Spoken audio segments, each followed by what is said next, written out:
Remit back, to be followed by Christopher McElhenney to second. Chris Stevens, MP. Well, thank you, Kirsten. It's been an excellent debate so far. But what I'm proposing today is not some sort of wrecking device that I've picked up at Westminster from the Tories. I think there's a genuine question here as to whether members want more consultation and more debate. Has there been enough time? Because as the Growth Commission itself acknowledges in the report, there's not yet enough of a consensus in terms of the currency debate.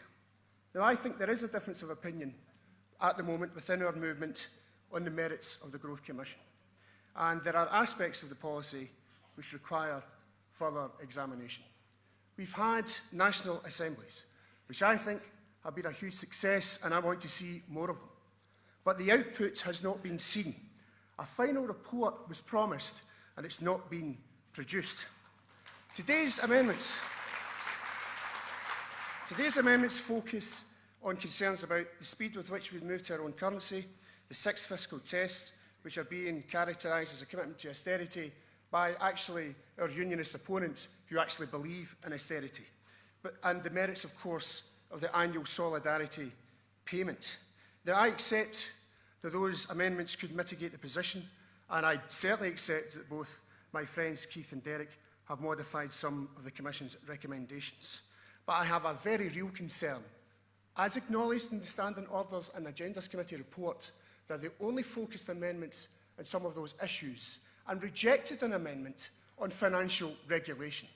And that's important, colleagues, because the Growth Commission said that we should follow the UK financial regulation model. The motion that's in front of us doesn't mention financial regulation. It's my belief that an economic policy must say what the financial regulations are. Because if we're going to follow the UK financial regulation model, a model which created the situation of Carillion, a model of financial regulation where there's not enough regulation. And who would it be, colleagues, the next Prime Minister who'd be in charge of those UK financial regulations? Will it be Boris Johnson or Jacob Rees-Mogg, Mark Francois? The only thing worse than that politically would be if Ross Thompson was the next Scottish First Minister.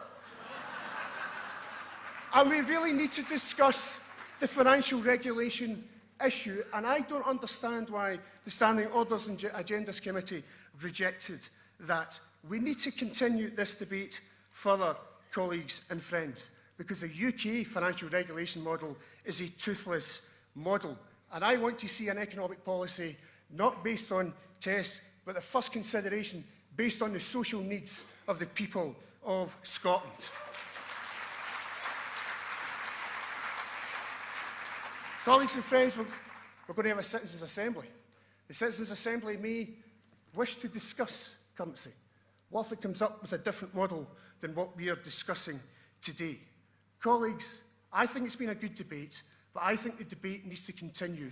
And I'm asking you to support fine-tuning the policy so we can come back on a future occasion and adopt an economic policy and a currency debate by acclaim. Thank you very much indeed.